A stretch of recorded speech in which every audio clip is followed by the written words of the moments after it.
Yo, what up? Welcome back to Babylon Talmud. Today we're studying Daf Chaf Aleph, Daf 21 of Masechta Yoma. The Daf today really talks about different miracles that happen in the Beis Hamikdash, which I find to be interesting. I hope you will as well. And with this, we complete the first parak of Masechta Yoma after 21 Daf. So it's very cool. Let us get started. We're going to be starting on Daf Chaf Amud Beis, about 3 lines from the bottom. We're shtickle in the middle. Remember, yesterday at the end of the daf, we had a machlokas between Rav and Reb Shila about what's kros hagever. Is kros hagever, does that mean when a person would call out in the morning? Somebody like Gvini Karuz, somebody in the Beis Hamikdash, who would say, okay, Kohanim, Levim, Yisraelim, it's time to do your service. Or is it a reference to roosters, when the rooster would call out in the morning? So what's kros hagever? So we're in sort of the middle of that. We were bringing a proof for Rav, and in a minute we're going to bring a proof for Reb Shila to say that it's a rooster. So 3 lines from the bottom of Chaf Amud Beis, Tanu Rabbanan. The rabbis taught Shalosh kolos holchin misof olam v'ad sofer. There are 3 voices that go from one end of the world to the other. Ve'elu hein, and these are the 3 voices. Kol galgal chama, the sound of the sun, I guess, moving in the constellations. V'kol amona shel romi, and the sounds of the multitudes of Rome. V'kol neshama b'shasha yotzim min haguf, and the sound of the soul when it departs the body. V'yeshom afleda, those who say even the sounds of childbirth can be heard from one end of the world to the other. V'yeshom af ridya, those who say even the minister who is in charge of providing water to the world, whether that's the water from the heavens, whether it's the water from the depths of the earth, as Rashi points out, as the pasuk says, Tahom kore el kol tzinorecha, that from one depth to the other depth they call out. And the rabbis prayed, they asked for mercy, that when the soul leaves a person's body, it should not be heard from one end of the earth to the other. I guess that would be not very fun.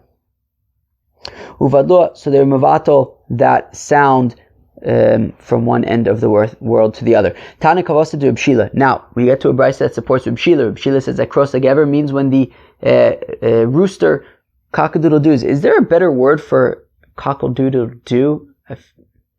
I don't know, what else is there to say? When the rooster, I don't know, cock-a-doodle-doos, I guess. So, the Reb Shila ayotze laderech, somebody who's traveling, call him kriyas hagever. If he's traveling before kriyas hagever, now it's not talking about Gvini Karuz in the Beis Hamikdash, it's talking about before the rooster, cock-a-doodle-doos. Damu b'rosho, so his blood is on his head. I feel like we've seen this somewhere, but I don't see it quoted anywhere, so I don't know where, but I feel like we've seen this.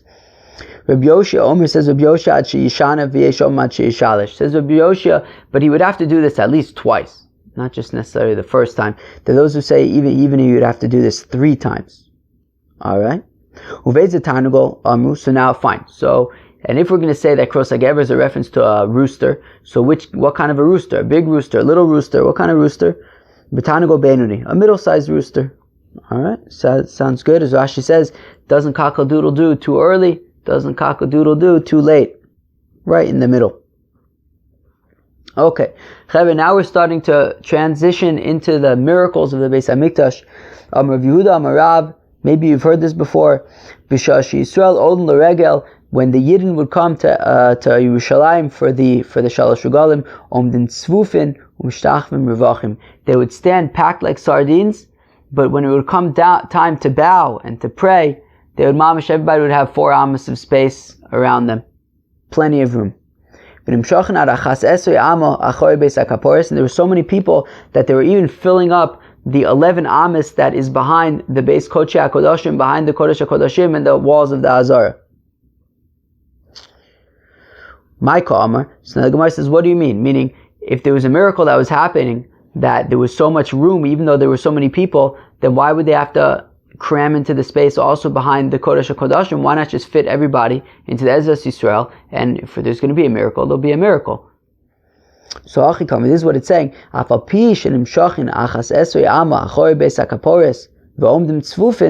Even though when everybody packs into the Azara before they bow down and before they start to davening, there's so many people there that the mamish packed and they have to fill up even the space behind the Kodesh HaKodashim. But nonetheless, when it comes time to bow down, at that point, as Rashi says, everyone is then kind of in the eastern part of the Azara, where, in the Ezras Yisrael, meaning even though initially, before they start to pray, so there's so many people that they're everywhere, even behind the Kodesh HaKodashim, when it comes time to pray, all of a sudden there's enough room for everybody in the Ezras Yisrael. Everybody has room to bow down. As Rashi points out, they even have room just like to daven, that you shouldn't have to hear what the person next to you is davening for. Plenty of room. Interesting. And this is one of 10 miracles that happened in the temple. The Tanan, as we learn in the Mishnah, there were 10 miracles that happened in the temple. A woman never miscarried because on account of the meat of the offering smelling so geschmack that the smell would be overwhelming and cause her to miscarry. That never happened. Additionally, the meat of hekdesh never never went rancid. Even though there was a lot of slaughter happening in the Azara, there was never even once a fly. Very interesting. The Kohen Gadol Taka never saw Keri on Yom Kippur, meaning we've spent so much time so far of Masechta Yoma discussing how the Kohen Gadol quarantines because we want to make sure that it doesn't become possible. We set up the backup Kohen Gadol just in case. L'maisa, it never happened, which is very interesting. He never became possible. Okay. And it's kind of like what the Chachamim were saying also, right, with the backup, that Kilu, the Kohanim are his reason. The Kohen Gadol doesn't really need a backup, like he's not going to become a Baal Keri. The backup was only just to even motivate him even more to make sure that he's not going to become a Keri, because he doesn't want the backup to have to take over. But so the L'maisa, it never happened that the Kohen Gadol became apostle on Erev Yom Kippur. There was never an issue, a psul found with the Korban HaOmer that they would bring on the second day of Pesach, or with the Shtei Lechem that they would offer on Shavuos, nor with the Lechem Hapanim. I think that we asked a kasha in Masechta Shkalim about what happens if the Lechem Hapanim is possible for whatever reason. Can you just leave the same bread there for, from 1 week to the next? But anyways, apparently it never happened that there actually was a psul with the Korban HaOmer, or with the Shtei Lechem, or with the Lechem Hapanim. Of course, as we learned a few minutes ago, that even though everybody was packed like sardines during the Shalosh Regalim, there would be plenty of room to bow down. And nobody was ever hurt by a snake or a scorpion in Jerusalem, ever.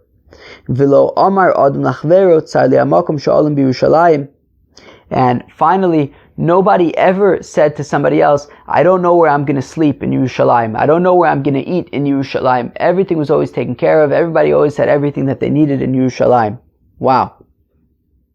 In fact, the Gemara, Pasach B'Mikdash V'Sim B'Yerushalayim. We started off talking about the temple, and we concluded talking about Jerusalem. We said that we're about to list 10 miracles that happened in the temple, and the last 2 of them are not about the temple, they're about Jerusalem. Nobody ever got bitten by a snake or a scorpion. Everyone always had a place to eat and a place to sleep. So B'Mikdash. There are 2 other things that you can add to the Beis Hamikdash. So even if you remove the last 2 from the list, there are another 2 things that you can replace them with, referring to miracles that happen in the temple. The Tanya, as we learn in the Brayso, Me'olam lo kavu geshavim eish shel atzei ma'arocha. The rain, right, the fire of the Mizbeach was never extinguished by the rain, even though it was in an, it was open roof or whatever. But nonetheless, the rain never extinguished the fire from the mizbeach. And the fire of the smoke from the mizbeach, afilu kol ruchis sheba'olam bos u'menashvos bo in mazizos also mimkomo, and the smoke coming from the mizbeach, even if all the winds of the world would come and blow this way and that way, they would be unsuccessful. They would not be able to move the pillar of smoke emanating from the mizbeach. Visuleka, but that's it. There's no other miracles that happen in the temple. V'atani, what about the following brisa? Reb Shmai Mikol Nevo taught Shivrei Klei Cheres Nivloin Bimkomon. Additionally, the broken shards of pottery would just be absorbed in their place. What this means is that they would cook the meat of the korbanos, of the kodshim, in Klei Cheres, in earthenware pots. Now, Klei Cheres, earthenware, is going to absorb the flavors, is going to absorb the meat. Now, if let's say you have a korban chatas can be eaten for that day and the following night. By the next day, it's already noser. Now, if you have this vessel that the korban chatas was cooked in, so by the next day, whatever was absorbed in the vessel is already noser, and you have to break the vessel. So they were always breaking these klei cheres, these earthenware vessels. But if you break the earthenware vessels, where does it go? So it was a miracle, and it was just absorbed in its place. That they would just take the earthenware vessels and pile them up, and instead of like a huge graveyard of earthenware vessels, they would get absorbed in their place. V'amar Abaye, and additionally Abaye says, Mura v'notza v'dishin mizbeach hapnimi v'dishin hamenorah nivloin b'mkoman. The mura and the notza, the crop, I think it's like the intestines of a bird, as well as its feathers. These are parts of the bird that were not offered, that were not put on the mizbeach as part of an olas ha'of. When you would take a bird and offer it as a korban ola, so this inner parts of the bird and its feathers were not put on the mizbeach, and v'dishun mizbeach hapnimi, as well as when they would remove the ashes from the inner mizbeach, the mizbeach haktoris, v'dishun menorah, as well as when they would clear out the menorah every morning, the atavas haneris, nivloin bimkoman. All of these things would also just be absorbed in their place. So I believe that they would put it in the Makom Adeshen, Kila, right next to the ramp of the Mizbeach, and just over there it would get absorbed. So what do we see? So we see that there's more miracles. There's the miracles of the Klei Cheres and these different the parts of the Olas Ha'of and the Dishim Mizbeach HaPnimi and the Hatavas Haneris. All these things were just miraculously absorbed in their place. That's a miracle. So the Gemara answers, Psulei Tlosa Havu Chashvinu B'chad Apik Trei V'ayil Trei. So we had mentioned earlier that the Omer, Shtei Alechem, and Lechem Aponim, none of them ever became puzzles. So we treated those as three separate miracles. Consolidate those into one, in which case you have an additional two to work with, and then swap in these two, i.e. the Klei Cheres, as well as all these other the Hatavas Haneris, Dishim Mizbeach HaPnimi, Mura, Notza. So those things also, so consider those as two separate things. The Klei Cheres as one thing, as well as all these other things that they would be absorbed next to the ramp of the Mizbeach, and replace those. Okay, so now we have 10. So we consolidated those bread ones and then replaced them with the pottery and these other things. Well, one second. Why should we treat the clay as well as the these Dishim Mizbeach HaPnimi, these things as two? Why don't we consolidate all of those as like absorbing miracles? In which case, Chasulahu, we have one. We got to look for one more miracle. So you can say, don't worry, there is another miracle. The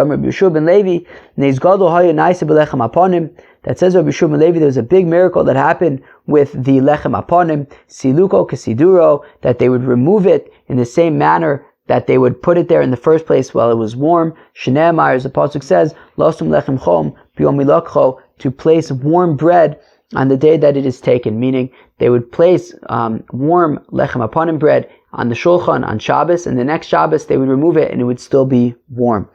So we see that, okay, we have 10 miracles that happen in the temple. V'suleka, there's no more than 10. V'amar Reb Levi, but Reb Levi said, we have the following tradition, from our fathers, Makom Aron Eino min Amida, that the Aron didn't take up any place. Super interesting. That the Kodesh HaKodashim was 20 amos by 20 amos, right? Which means that if you go to the point smack in the middle of the Kodesh HaKodashim, there's 10 amos on this side, 10 amos on that side, in all directions. Now it says that the Aron was in the Kodesh HaKodashim, of course, and there was 10 amos of space on all sides. Well, how could that be?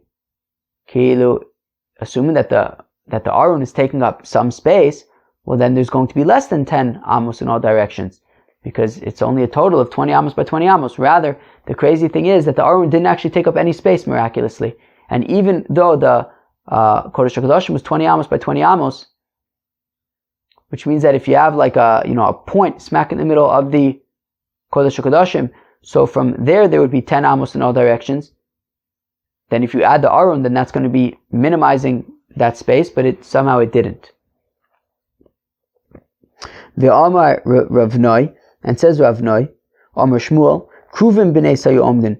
Also the Kruvim, there were these Kruvim that Shlomo Melech made, that also their wings, right? Each one of the Kruvim had 2 wings. Each wing was 5 amos, which means a total of 20 amos, which means that there would be no room for their bodies, and nonetheless, somehow there was space for them in the Kodesh HaKodashim. So again, another miracle that they weren't taking up any space.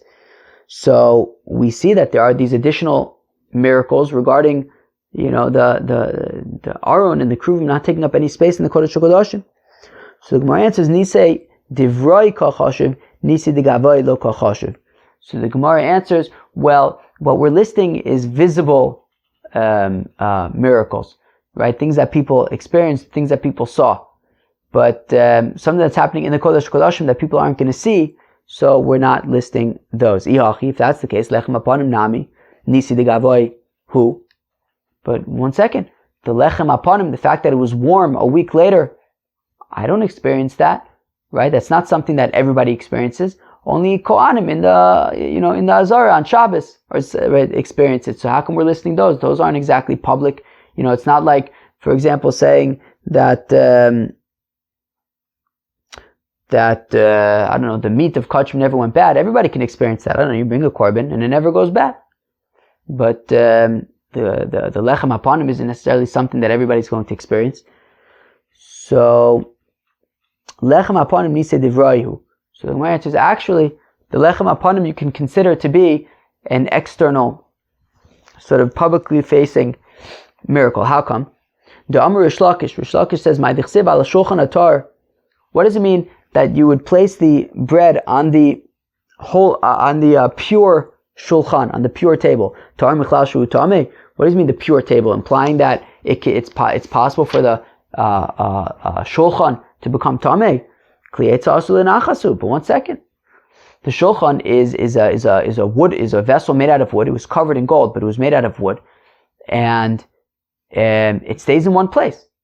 It's a klietza asul lenachas. It's a wooden vessel that's made in one place, and as we learned, I believe in Masechta Shabbos, the concept that we compare klietz to sacks, and just like a sack is something that's movable, so klietz, in order for it to be mekabel tumah, has to be movable. This table you don't move. And therefore, why should it be susceptible to tumah? So what does it mean that you're going to put it on the tahor table, implying that it can become tameh? It can't become tameh.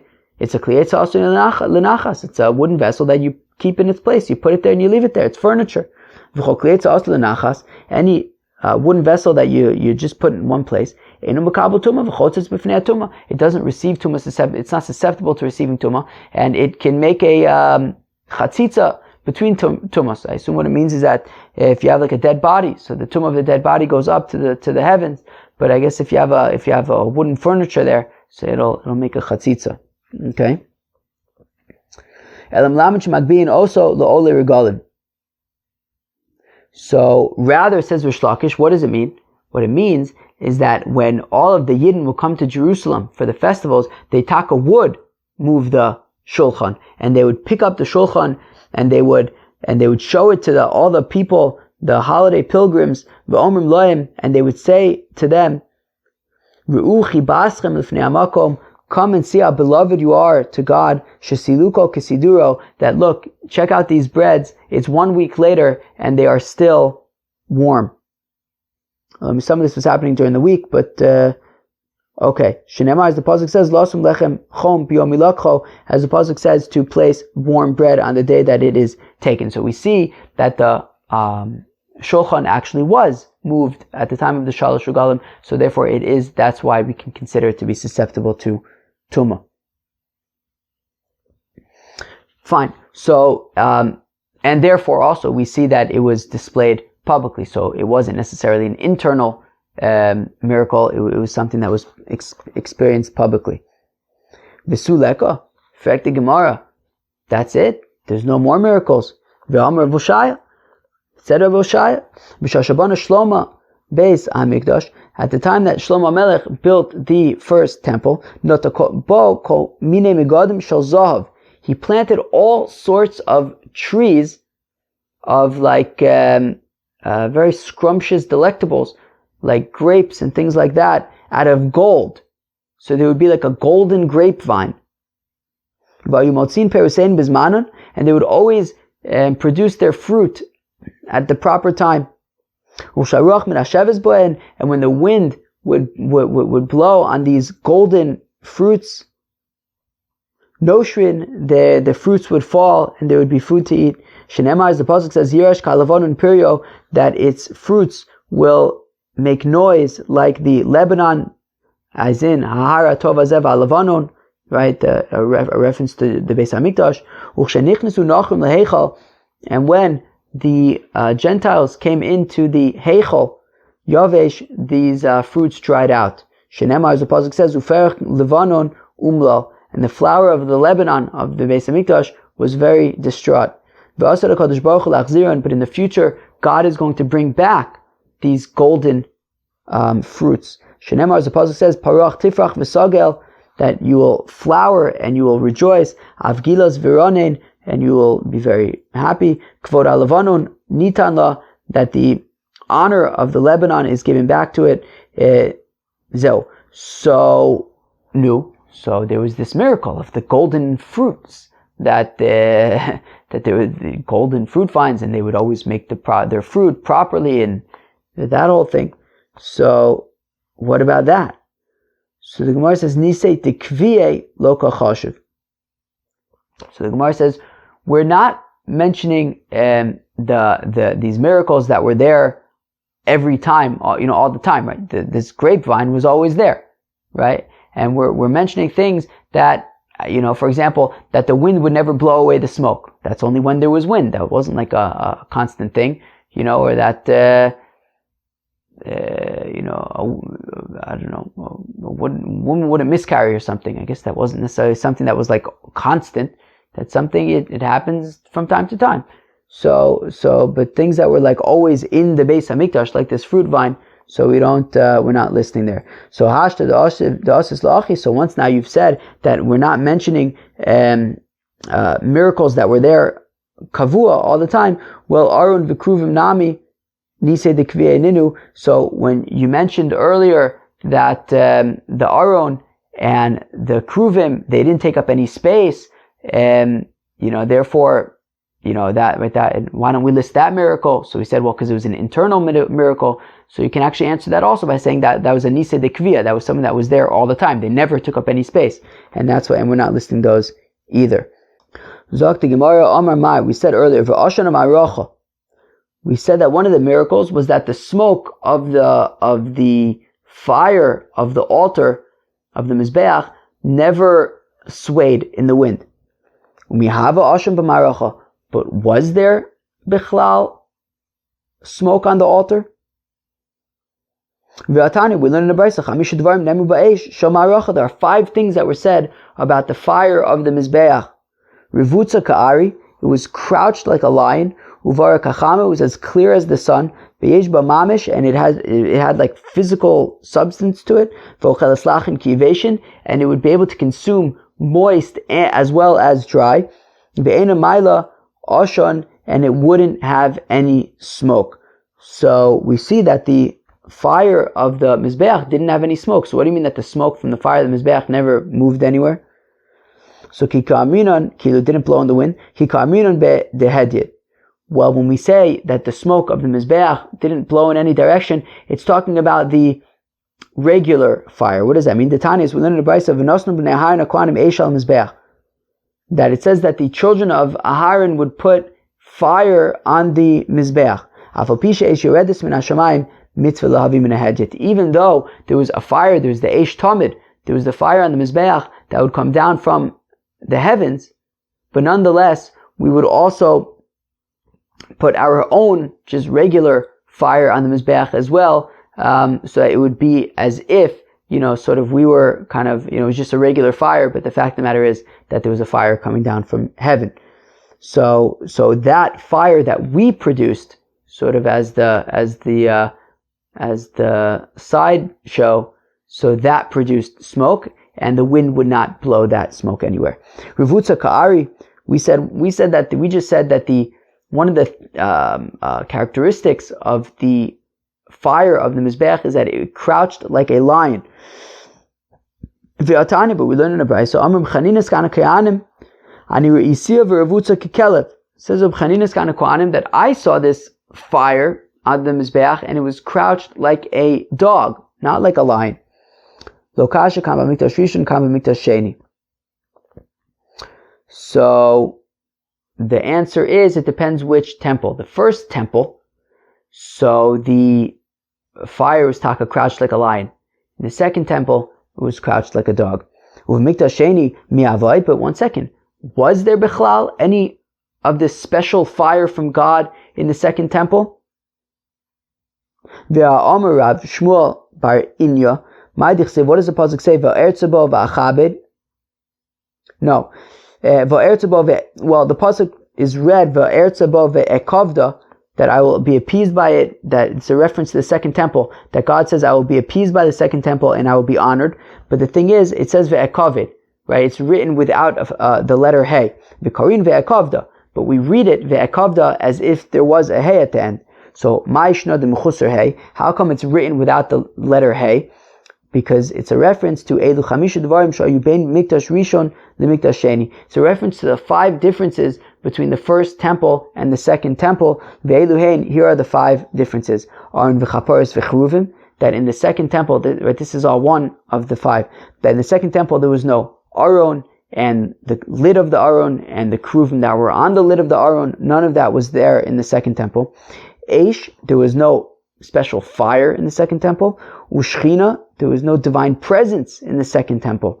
Ruach HaKodesh, there was also no, prophecy in the second temple, as we learned the other day. The Urim V'Tumim, and also the special Urim V'Tumim that the Kohen Gadol wore in his Choshen, those were not present in the second temple either. So back to our question. On the one hand, we said that the fire of the Mizbeach was crouched like a lion. Reb Chaninas kana kohanim said he saw it and it was crouched like a dog. So we say, okay, it was like a lion in the first temple, like a dog in the second temple. But I thought there was no fire bichlal in the second temple. That was one of the 5 differences between the first temple and the second temple. So Amri, the answer, in mahavahava sayur lo misayeya, that there was a special fire in the second temple. However, it did not, there was this fire, but it didn't actually assist with burning the korbanos. It was there, but not much more than simply being there. And it was crouched like a dog. Wasn't exactly like in the first temple where it was crouched like a lion and it burned all the meat, and you just had a regular fire next to it just to make it as if we were supplying fire. But the fact of the matter is that the fire of God was doing everything. In the second temple, it was kind of the other way around. There was a fire of God there, but that was just being Yotze.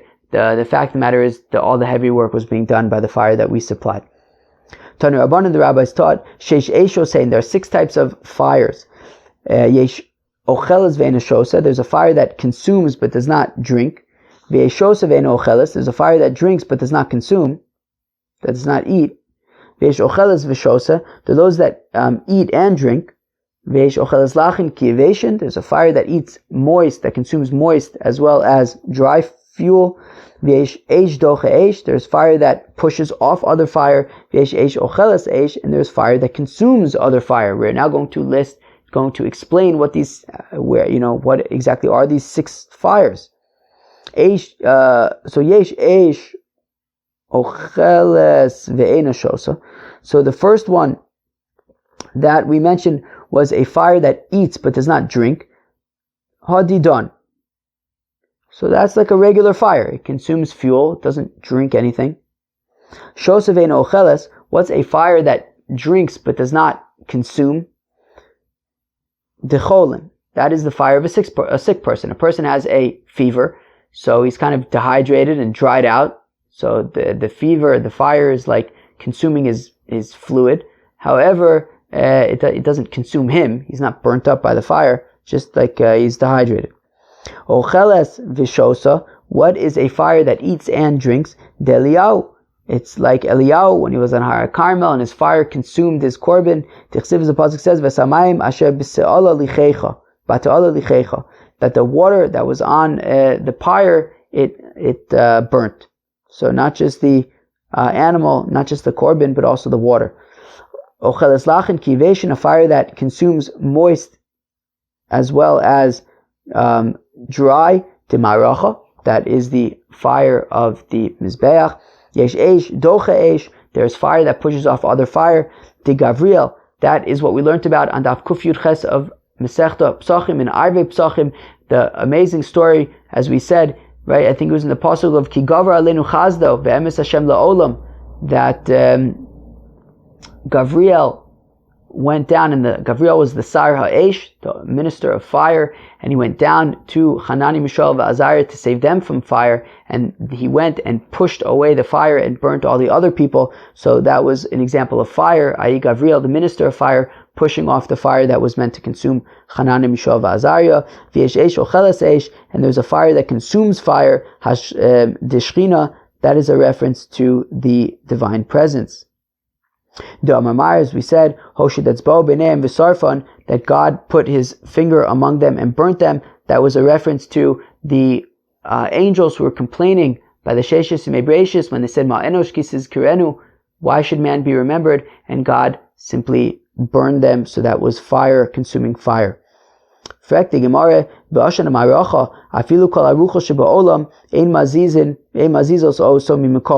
So we had said earlier that one of the 10 miracles is that if all of the winds in the world came and tried to blow away the smoke from the Mizbeach, the winds would be unable to make the smoke budge.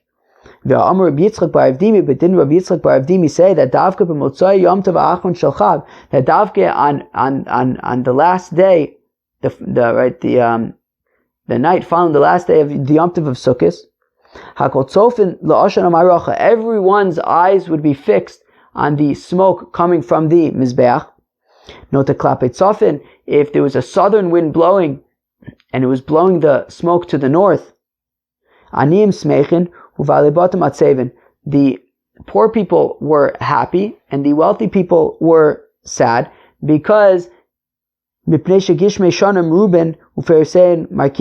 that means that year there's going to be lots and lots of rain, and it was going to spoil the fruits, right? They were going to rot, they wouldn't be able to be preserved very well, and therefore it means that there was going to be high supply, which means that, because people are going to have to get rid of the fruits before they rot, they're not going to store well, and it means that there will be a lot available for the poor people.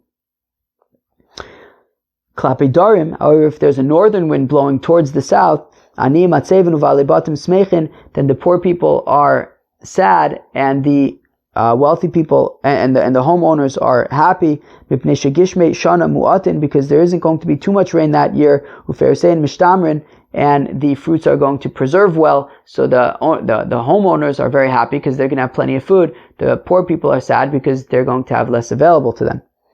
If the if there was a western wind blowing towards the east, so everybody was happy. Klapi Maya v'kol hatzeven. If there was an eastern wind blowing towards the west, everybody was sad. So how could we be saying that even if all the winds in the world blew the smoke from the Mizbeach, they wouldn't budge? But I thought that specifically everybody's eyes would be fixed on the smoke of the Mizbeach to see which direction they would blow in, so that they would be able to tell what kind of year it was going to be and what they can expect in terms of their yield. So the Gemara answers, so the Gemara answers, yes, the smoke would go in different directions, but it wouldn't scatter. So the wind would blow. So if the wind was blowing, let's say in the south, and the smoke was blowing towards the north, it would blow in one column. It wouldn't scatter all over the place. That was a miracle. So not that it didn't move at all. It would go in different directions. However, all in one sort of column. It would never sort of just dissolve and break away. Omar Mai, we said klape mizrach hakol smechen. So we said that if there's a western wind blowing towards the east, everybody is happy. Klape Mai v'kol hatzeven. If there was a eastern wind blowing towards the west, everyone is sad. V'raminu, we have a kasha mizrachis, that the eastern wind, i.e. the wind from the east that blows towards the west, the olam yafe is taka very good. Ma'aravis olam kasha, but a western wind that blows towards the east is always taka bad, which is the opposite from what we just said. Ruach tzfonif is if there's a wind coming from the north, yafe lechitin, it's good for wheat, b'shah she'eviu shlish, if they are already a third of their growth. V'kasha lezesim, and it's bad for olives, b'zman she'en chontin, when they're very young. Ruach dromis, if you have a wind coming from the south, kasha lechitin, b'shah she'eviu shlish, is taka very bad for the wheat if they're already a third of their growth. V'yafe lezesim, but the taka good for olives, b'zman she'en chontin, when they're very young. V'amar Yosef, it says of Yosef, v'yitemu marzutra, v'simanich shulchan b'tzafon menorah b'darim. And you can remember which is which from the fact that the shulchan was in the north and the menorah was in the south. Kilu, the shulchan, you put wheat bread on there. So that was a reference to the wheat, the north wind being good for the wheat when it's a third. And the menorah, which had olive oil, was in the south. So the southern wind is good for those olives. Okay. Haim Rabadide, V'haim Rabadide, right? The shulchan, which was in the north, was good for its thing, for wheat, and the menorah, which was in the south, was good for its thing, i.e. the olives. Lokasha halan v'alehu. So what do we do with the fact that we have one, in one place we're saying that the eastern wind was, one way it's good, one way it's bad. But initially we said that the wind coming from the east towards the west was no good. The wind coming from the west towards the east was taka good, but then we taka said the opposite. It depends if it's in Eretz Yisrael or Bavel. Eretz Yisrael, which is a drier place, so the eastern wind, which is a drier wind, is taka not very good. But in Bavel, which is much more moist, because there's a lot more rain and a lot more water, so then taka the eastern wind, which is a drier wind, is taka okay. Well, Hadron Oloch Shivas Yomim, we'll come back to you 7 days. Very interesting. What do you guys think? I think the first parak of Masechta Yoma was taka very interesting, right? Of course. So today's daf, really daf Chaf Aleph, really discussed a whole bunch of miracles that happened in the Beis Hamikdash. These 10 miracles, and along the way we mentioned other miracles that may or may not have been included in the 10, but are nonetheless interesting. Chevra, I hope you enjoyed daf Chaf Aleph. Enjoy your day. Cheers.